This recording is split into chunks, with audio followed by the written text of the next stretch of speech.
Hi hello friends, ಎಲ್ಲರಿಗೂ ನಮಸ್ಕಾರ. ನಾನು ನಿಮ್ಮ ರೇಖಾ ಅಡುಗೆ ಚಾನಲ್ಗೆ ಎಲ್ಲರಿಗೂ ಸ್ವಾಗತ. ಹೊಸದಾಗಿ ನಮ್ಮ ಚಾನಲ್ನ ನೋಡ್ತಾ ಇದ್ದೀರಂದರೆ ಈಗಲೇ ಸಬ್ಸ್ಕ್ರೈಬ್ ಮಾಡ್ಕೊಳ್ಳಿ. ತುಂಬ ದಿವಸ ಆದಮೇಲೆ ಬಿರಿಯಾನಿ ರೆಸಿಪಿ ಹಾಕ್ತಾಯಿದ್ದೀನಿ, ಖಂಡಿತ ಲಾಸ್ಟ್ ಕಂಡು ನೋಡಿ. ಇವತ್ತು ಮಾಡ್ತಾ ಇರೋಂಥ ಬಿರಿಯಾನಿ ಬಂದ್ಬಿಟ್ಟು ನನ್ನ ಸ್ಟೈಲಲ್ಲಿ ವೈಟ್ ಕಲರ್ ಬಿರಿಯಾನಿ ಮಾಡೋದು ತೋರಿಸ್ಕೊಡ್ತಾ ಇದ್ದೀನಿ. ತುಂಬ ಜನಕ್ಕೆ ಓವರ್ ಮಸಾಲೆ ಅಂದರೆ ಇಷ್ಟ ಆಗೋದಿಲ್ಲ ನೋಡಿ, ಅಂಥವ್ರಿಗೆ ಮೈಲ್ಡ್ ಫ್ಲೇವರಲ್ಲಿ ಬಿರಿಯಾನಿ ಮಾಡಿಕೊಡ್ಬೇಕಂದ್ರೆ ಈ ರೆಸಿಪಿ ನಿಮಗೋಸ್ಕರನೇ, ಖಂಡಿತ ಟ್ರೈ ಮಾಡಿ ನೋಡಿ. ಅಥವಾ ಬ್ಯಾಚುಲರ್ ಆಗಿರ್ಬೋದು, ಹೊಸದಾಗಿ ಅಡುಗೆ ಮಾಡೋರಿಗೆ ಈಸಿ ಆಗಲಿ ಅಂತ ಈ ರೆಸಿಪಿ ತೋರಿಸ್ಕೊಟ್ಟಿದ್ದೀನಿ. ಇಷ್ಟ ಆಯ್ತು ಅಂದರೆ ಲೈಕ್ ಮಾಡಿ, ಶೇರ್ ಮಾಡಿ, ಕಮೆಂಟ್ ಮಾಡಿ. ಬನ್ನಿ ಇವಾಗ ಈ ವೈಟ್ ಬಿರಿಯಾನಿ ಯಾವ ರೀತಿ ಮಾಡೋದಂತ ನೋಡ್ಕೊಬರೋಣ. White chicken biryani. ಸೊ ಇಲ್ಲಿ ಸ್ಟವ್ ಮೇಲೆ ಒಂದು ಪಾತ್ರೆ ಇಟ್ಕೊಂಡು ಅದಕ್ಕೆ 1-2 ಟೇಬಲ್ ಸ್ಪೂನ್ ಎಣ್ಣೆ, 1-2 ಟೇಬಲ್ ಸ್ಪೂನ್ ತುಪ್ಪ ಹಾಕ್ಕೊತಾ ಇದ್ದೀನಿ. ಇದನ್ನು ನೀವು ಬೇರೆ ತುಪ್ಪದಲ್ಲೂ ಮಾಡ್ಕೋಬೋದು, ಅಥವಾ ನಿಮಗೆ ಕಡಲೆಕಾಯಿ ಎಣ್ಣೆ ಇಷ್ಟಪಡ್ತೀರಂದರೆ ಅದರಲ್ಲೂ ಮಾಡ್ಕೋಬೋದು. ಇದನ್ನು ನಿಮಗೆ ಯಾವ ಥರ ಬೇಕಾ ಥರ ಫ್ಲೇವರಲ್ಲೂ ಮಾಡ್ಕೋಬೋದು. ಇಲ್ಲಿ ನೋಡ್ತಾ ಇರ್ಬೋದು ಬಿರಿಯಾನಿ ಐಟಮ್ಗಳು: ನಕ್ಷತ್ರದ ಹೂವು, ಪಲಾವ್ ಎಲೆ, ಯಾಲಕ್ಕಿ, ಚಕ್ಕೆ, ಲವಂಗ, ಕಲ್ಲುವ, ಸೋಂಕಾಳು, ಮರಾಠಿ ಮೊಗ್ಗು, ಸ್ವಲ್ಪ ಶಾಯಿ ಜೀರಾ ತೊಗೊಂಡಿದ್ದೀನಿ. ನಿಮ್ಮ ಹತ್ರ ಶಾಯಿ ಜೀರಾ ಇಲ್ಲಾಂದರೆ ನಾರ್ಮಲ್ ಜೀರಿಗೆ ಸಹ ಹಾಕೊಬೋದು. ಇದೆಲ್ಲ ಹಾಕ್ಕೊಂಡು ಫ್ರೈ ಮಾಡ್ಕೊಳ್ಳೋಣ. ತುಂಬ ಫ್ರೈ ಮಾಡೋದಕ್ಕೆ ಬಿಡಬೇಡಿ, ಲೈಟಾಗಿ ಘಮ ಬಂದರೆ ಸಾಕು. ಯಾಕಂದರೆ ಎಣ್ಣೆ ಬಿಸಿ ಇರೋವಾಗ ಹಾಕಿದ್ರೆ ಬೇಗನೆ ಸೀದೋಗುತ್ತೆ ಮತ್ತು ಬಿರಿಯಾನಿ ಫ್ಲೇವರ್ ಚೇಂಜ್ ಆಗಿಬಿಡುತ್ತೆ. ನೋಡಿ, ನಾನು ತೋರಿಸೋಂಥ ಈರುಳ್ಳಿ ಇದು ಮೀಡಿಯಮ್ ಸೈಜ್ ಈರುಳ್ಳಿ, 3 ಈರುಳ್ಳಿ ತೊಗೊಂಡಿದ್ದೀನಿ. ನಾನಿವತ್ತು ಅರ್ಧ kg ಚಿಕನಲ್ಲಿ ನಿಮಗೆ ತೋರಿಸ್ಕೊಡ್ತಾ ಇದ್ದೀನಿ. ನೀವು ಅಳತೆ ಪ್ರಕಾರ ಸೇಮ್ ಮಾಡಿದ್ರೆ ನೀವು ಬೇಕಂದರೆ ಜಾಸ್ತಿ ಕ್ವಾಂಟಿಟಿನಲ್ಲೇ ಡಬಲ್ ಮಸಾಲೆ ಇಂಗ್ರೀಡಿಯೆಂಟ್ಸ್ನ ಹಾಕಿ ಕೂಡ ಮಾಡ್ಕೋಬೋದು. ಆದರೆ 1 kg ಅಕ್ಕಿ ಹಾಕ್ತೀರಂದರೆ ನಾನು ಪಲಾವ್ ಒಗ್ಗರಣೆ ಐಟಮ್ ಏನು ತೋರಿಸಿದ್ನಲ್ಲ ಅಷ್ಟೇ ಹಾಕ್ಕೋಬೋದು. ಇನ್ನು ತರಕಾರಿಗಳು ನಾನು ಹೇಳೋದನ್ನ ನೀವು ಡಬಲ್ ಮಾಡ್ಕೊಳ್ಳಿ ಅಷ್ಟೇ. ಇವಾಗ ಈರುಳ್ಳಿ ಹಾಕಿದ್ಮೇಲೆ ಚೆನ್ನಾಗಿ ಫ್ರೈ ಮಾಡಿಬಿಟ್ಟು ಇಲ್ಲಿ ಚಿಕ್ಕ ಸೈಜ್ದು ಒಂದು 8 ಮೆಣಸಿನ್ಕಾಯಿನ 2 ಭಾಗ ಮಾಡಿ ಹಾಕ್ಕೊತಾ ಇದ್ದೀನಿ. ಯಾಕಂದರೆ ಇದಕ್ಕೆ ಎಕ್ಸ್ಟ್ರಾ ನಾವು ಖಾರದ ಪುಡಿ ಅಥವಾ ಏನೇ ರೀತಿ ಮಸಾಲೆ ರುಬ್ಬೋ ಅವಶ್ಯಕತೆ ಏನಿಲ್ಲ. ಖಾರಕ್ಕೆ ಇಲ್ಲಿ ಮೇಯ್ನ್ ಹಸಿರು ಮೆಣಸಿನ್ಕಾಯಿನೇ. ಈರುಳ್ಳಿ ಸ್ವಲ್ಪ ಅರ್ಧ ಭಾಗ ಬೆಂದಾದಮೇಲೆ ಹಸಿಮೆಣ್ಸಿನ್ಕಾಯಿ ಹಾಕ್ಕೊಳ್ಳಿ. ಆನಂತರ ಇಲ್ಲಿ ನನ್ನ ಕೈ ಅಳತೆನಲ್ಲಿ 1 ಇಡಿ ಪುದೀನ, 1 ಇಡಿ ಕೊತ್ತಂಬರಿ ಹಾಕ್ಕೊತಾ ಇದ್ದೀನಿ. ನಿಮಗೆ ಅಳತೆ ಪ್ರಕಾರ ಬೇಕಂದರೆ ಕಟ್ ಮಾಡಿರೋದನ್ನ ಒಂದು ಕಪ್ಪಲ್ಲಿ ಹಾಕ್ಕೊಂಡ್ರೆ 1/4 ಕಪ್ ಆಗೋಷ್ಟು ಕೊತ್ತಂಬರಿ, 1/4 ಕಪ್ ಆಗೋಷ್ಟು ಪುದೀನ ಬರಬೇಕು. ಇಲ್ಲಾಂದರೆ ನಿಮ್ಮ ಕೈಯಲ್ಲಿ ಹಾಗೆ ಒಂದೊಂದು ಚೂರು ಕೂಡ ಹಾಕ್ಕೊಬೋದು. ಪುದೀನೂ ಕೊತ್ತಂಬರಿ ಕಟ್ ಮಾಡಿ ಹಾಕ್ಕೊಂಡು ಫ್ರೈ ಮಾಡ್ಕೊಳ್ಳಿ. ಆನಂತರ ಇಲ್ಲಿ ನಾನು ಚಿಕ್ಕ ಸ್ಪೂನಲ್ಲಿ 2 ಸ್ಪೂನ್ ಆಗೋಷ್ಟು ಶುಂಠಿ ಬೆಳ್ಳುಳ್ಳಿ ಪೇಸ್ಟ್ ಹಾಕ್ಕೊತಾ ಇದ್ದೀನಿ.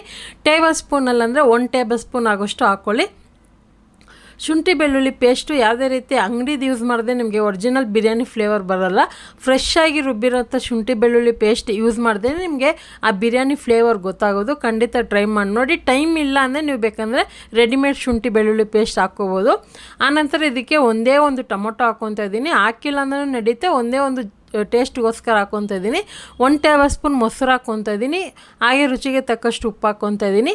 ನೀವು ಬೇಕಂದರೆ ಮೊಸರನ್ನ ಚಿಕನಲ್ಲೇ ಮಿಕ್ಸ್ ಮಾಡಿ ಕೂಡ ಒಂದು 10 ನಿಮಿಷ ಬಿಡ್ಬೋದು. ಇಲ್ಲ ಒಂದು ಅರ್ಧ ನಿಂಬೆ ರಸ ಕೂಡ ಹಾಕ್ಕೊತಾ ಇದ್ದೀನಿ. ನೀವು ಚಿಕನ್ನ ಫಸ್ಟು ಸಾಫ್ಟಾಗಿ ಬೇಕು ಅಂತಾರಲ್ಲ, ಚಿಕನ್ ಮೆತ್ತಗೆ ತಿನ್ನೋದಕ್ಕೆ ಸಾಫ್ಟಾಗಿ ಬೇಕನ್ನೋರು ನಿಂಬೆ ರಸನೂ ಮೊಸರು ಹಾಕಿ ನೀವು ಫಸ್ಟೇ ಕಲಸಿ ಕೂಡ ಇಟ್ಬೋದು ಒಂದು 10 ನಿಮಿಷ. ನಾನು ಇಲ್ಲಿ ಹಾಗೆ ಫ್ರೈ ಮಾಡೋದಕ್ಕೆ ಯೂಸ್ ಮಾಡ್ತಾಯಿದ್ದೀನಿ. ನಿಮಗೆ ಟೈಮ್ ಇದ್ದರೆ ಆ ಥರನೂ ಕೂಡ ಮಾಡಿಟ್ಕೊಳ್ಳಿ. ಅಂದರೆ ಮಿಕ್ಸ್ ಮಾಡಿಬಿಟ್ಟು ಒಂದು 10 ನಿಮಿಷ ಬಿಡ್ಬೋದು. ಇಲ್ಲಿ ನೋಡ್ತಾ ಇರ್ಬೋದು ನಾನು ಒಂದು ಅರ್ಧ kg ಚಿಕನ್ನ ಚೆನ್ನಾಗಿ ತೊಳೆದಿಟ್ಕೊಂಡಿದ್ದೀನಿ. ಸೊ ಇವಾಗ ಇದನ್ನು ಹಾಕ್ಕೊತಾ ಇದ್ದೀನಿ. ಇದರಲ್ಲೇ ನಮಗೆ ಒಂದು 5-6 ನಿಮಿಷಕ್ಕೆ ಚಿಕನ್ ಬೆಂದ್ಕೋಬೇಕು. ಮೀಡಿಯಮ್ ಫ್ಲೇಮಲ್ಲಿ ಇಟ್ಟು ಫ್ರೈ ಮಾಡ್ಕೊಳ್ಳಿ. ಯಾಕಂದರೆ ಚಿಕನಲ್ಲೂ ನೀರು ಬಿಟ್ಟು ಇದು ಚೆನ್ನಾಗಿ ಫ್ರೈ ಆಗಬೇಕು. ಅಂದರೆ ಒಂದು 60-70% ಇದರಲ್ಲೇ ಕುಕ್ ಆಗಬೇಕು. ಮಿನಿಮಮ್ ಆದರೆ ಒಂದು 7-8 ನಿಮಿಷ ಬಿಡಿ. ಇದನ್ನು ಈ ಥರ ನಿಧಾನಕ್ಕೆ ಫ್ರೈ ಮಾಡ್ಕೋಬೇಕಾಗುತ್ತೆ. ಐ ಫ್ಲೇಮಲ್ಲಿ ಇಟ್ಟು ಮಾಡೋಕ್ಕೆ ಹೋಗಬೇಡಿ, ಯಾಕಂದರೆ ಎಕ್ಸ್ಟ್ರಾ ನೀರು ಏನೂ ಹಾಕಿಲ್ಲ ನಾನು. ಇಲ್ಲಿ ನೋಡ್ತಾ ಇರ್ಬೋದು ನನ್ನ ಸೀಕ್ರೆಟ್ ಬಿರಿಯಾನಿ ಮಸಾಲ ಒಂದು 1/4 ಟೀ ಸ್ಪೂನ್ ಹಾಕ್ಕೊತಾ ಇದ್ದೀನಿ. ನೀವು ಬೇಕಂದರೆ ಅಂಗಡಿದಾದರೂ ಯೂಸ್ ಮಾಡ್ಕೋಬೋದು ಬಿರಿಯಾನಿ ಪೌಡರ್, ಅಥವಾ ಯಾವುದೇ ಇಲ್ಲ ಅಂದ್ರೂ ಸ್ಕಿಪ್ ಮಾಡ್ಕೊಬೋದು, ಅಥವಾ ಗರಂ ಮಸಾಲ ಕೂಡ ಹಾಕ್ಕೊಬೋದು. ಇದೆಲ್ಲ ಹಾಕಿ ಚೆನ್ನಾಗಿ ಒಂದು 3 ನಿಮಿಷ ಮಿಕ್ಸ್ ಮಾಡ್ಕೊತಾ ಇದ್ದೀನಿ. ಆನಂತರ ಒಂದು 5 ನಿಮಿಷ ಆದಮೇಲೆ ಇವಾಗ ನಿಮಗೆ ತೋರಿಸ್ತಾ ಇದ್ದೀನಿ. ಒಟ್ಟು ಒಂದು 8 ನಿಮಿಷ ತೊಗೊಂಡಿದ್ದೀನಿ. ಸೊ ಆಲ್ಮೋಸ್ಟ್ ಇವಾಗ ಒಂದು 70% ಚಿಕನ್ ಬೆಂದಿದೆ. ಆನಂತರ ನಾನು ತೋರಿಸ್ತಾ ಇದ್ದೀನಿ ನೋಡಿ, ತೆಂಗಿನಕಾಯಿ ಒಂದು ಅರ್ಧ ಹೋಳು ತೆಂಗಿನಕಾಯಿ, ದೊಡ್ಡ ತೆಂಗಿನಕಾಯಲ್ಲಿ ಒಂದು ಅರ್ಧ ಹೋಳು ತೆಂಗಿನಕಾಯಿನ ಅದಕ್ಕೆ ಒಂದು 1/4 ಲೀಟ್ರ್ ಆಗೋಷ್ಟು ನೀರು ಹಾಕಿ ಚೆನ್ನಾಗಿ ರುಬ್ಬಿ ಹಾಲು ತೆಗೆದಿಟ್ಕೊಂಡಿದ್ದೀನಿ. ಫಿಲ್ಟ್ರ್ ಮಾಡ್ಕೋಬೇಕು. ಸಿಪ್ಪೆ ಅನ್ನೋದೆಲ್ಲ ಬರಬಾರ್ದು, ಜಸ್ಟ್ ತೆಂಗಿನಕಾಯಿ ಹಾಲು ಬೇಕು. ನಾನು ತೋರಿಸ್ತಾ ಇದ್ದೀನಲ್ಲ, ಇದು ಲೋಟ ಬಂದ್ಬಿಟ್ಟು ಅರ್ಧ kg ಲೋಟ, ಅಂದರೆ ಅರ್ಧ kg ಅಕ್ಕಿ ಅಂತ ಲೋಟ. ಅದರಲ್ಲಿ ಅರ್ಧ ಭಾಗದಷ್ಟು ತೆಂಗಿನಕಾಯಿ ಹಾಲು ಸಿಕ್ಕಿದೆ, ಗಟ್ಟಿ ಹಾಲು ಸಿಕ್ಕಿದೆ. ಇವಾಗ 1 ಲೋಟ ನೀರು ಹಾಕ್ಕೊತಾ ಇದ್ದೀನಿ. ಇಲ್ಲೆಲ್ಲೂ ಕನ್ಫ್ಯೂಸ್ ಮಾಡ್ಕೋಬೇಡಿ, 1 ಲೋಟ ಅಕ್ಕಿಗೆ 2 ಲೋಟ ನೀರು ಬೇಕಲ್ಲ. ಅಲ್ಲಿ ನಾನು 1 ಲೋಟ ನೀರು ಹಾಕಿದ್ದೀನಿ, ಅರ್ಧ ಲೋಟ ಗಟ್ಟಿ ತೆಂಗಿನಕಾಯಿ ಹಾಲು ಹಾಕಿದ್ದೀನಿ, ಇನ್ನೊಂದು ಕಾಲು ಭಾಗದಷ್ಟು ನಾರ್ಮಲ್ ನೀರು ಹಾಕ್ಕೊಂಡಿದ್ದೀನಿ. ಅಂದರೆ ಒಟ್ಟು ಇಲ್ಲಿ 1 ಲೋಟ ಅಕ್ಕಿಗೆ 1.25 ಆಗೋಷ್ಟು ನೀರು ಹಾಕ್ಕೊಂಡಿದ್ದೀನಿ. ಹಾಗೆ ಒಂದು ಸ್ವಲ್ಪ ಉಪ್ಪು ಹಾಕ್ಕೊಂಡಿದ್ದೀನಿ. ಚೆನ್ನಾಗಿ 1 2 ರಿಂದ 3 ನಿಮಿಷ ಹೈ ಫ್ಲೇಮಲ್ಲಿ ಇಟ್ಟು ಕುದಿಸ್ಕೊತೀನಿ. ನಿಮಗೆ ಅಳತೆ ಬಾಸುಮತಿ ಅಕ್ಕಿ ಜೀರಾ ರೈಸಲ್ಲಿ ಮಾಡ್ತೀರಂದರೆ 1 ಲೋಟ ಅಕ್ಕಿಗೆ 1.5 ಹಾಕ್ಕೊಳ್ಳಿ. ನಾರ್ಮಲ್ ಸೋನಾ ಮಸೂರಿ ಅಥವಾ ನೀವು ರೆಗ್ಯುಲರಾಗಿ ಯೂಸ್ ಮಾಡೋ ಅಕ್ಕಿಗೆ 1 ಲೋಟ ಅಕ್ಕಿಗೆ 1.25 ಆಗೋಷ್ಟು ನೀರು ಹಾಕ್ಕೊಳ್ಳಿ. ಇಲ್ಲಿ ನಾನು ಅರ್ಧ ಲೋಟ ಆಗೋಷ್ಟು ಗಟ್ಟಿ ತೆಂಗಿನಕಾಯಿ ಹಾಲು ಹಾಕಿದ್ದೀನಿ. ಇವಾಗ ನೋಡ್ತಾ ಇರ್ಬೋದು, ಅಕ್ಕಿನ ನಾನು ಚೆನ್ನಾಗಿ ತೊಳೆದು ಒಂದು 20 ನಿಮಿಷ ನೆನೆಸಿಟ್ಟಿದ್ದೆ.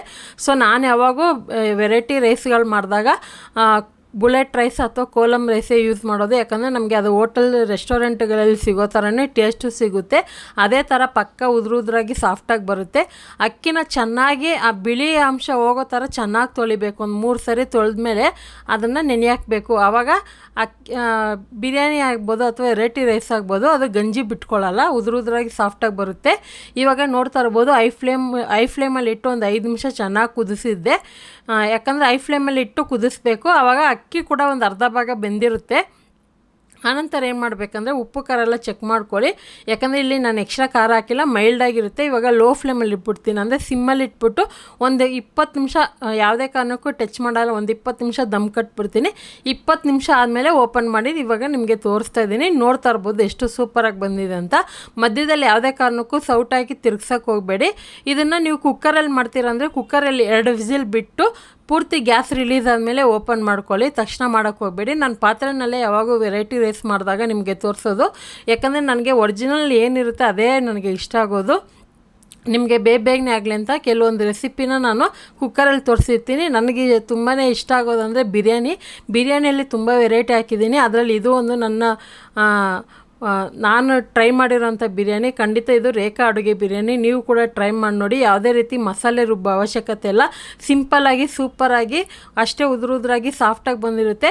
ತುಂಬ ಜನ ವಯಸ್ಸಾದವರಾಗಿರ್ಬೋದು ಅಥವಾ ತುಂಬ ಡಯಟ್ ಮಾಡೋರಿಗೆ ಓವರ್ ಮಸಾಲೆ ಬೇಡ ಅಂದರೆ ಈ ರೆಸಿಪಿನ ಟ್ರೈ ಮಾಡಿ. ನಿಮಗೂ ಯಾವ ಥರ ಬಂತಂತ ಕಮೆಂಟ್ ಮಾಡಿ, ಜಾಸ್ತಿ ಲೈಕ್ ಮಾಡಿ, ಶೇರ್ ಮಾಡಿ. ರೇಖಾ ಅಡುಗೆ ಚಾನಲ್ನ ಹೊಸದಾಗಿ ನೋಡ್ತಾ ಇದ್ದರೆ ಸಬ್ಸ್ಕ್ರೈಬ್ ಮಾಡ್ಕೊಳ್ಳಿ ಇದೇ ಥರ ವೀಡಿಯೋಗೋಸ್ಕರ. ಈ ವಿಡಿಯೋ ನೋಡಿದ್ದಕ್ಕಾಗಿ ಎಲ್ರಿಗೂ ಧನ್ಯವಾದಗಳು.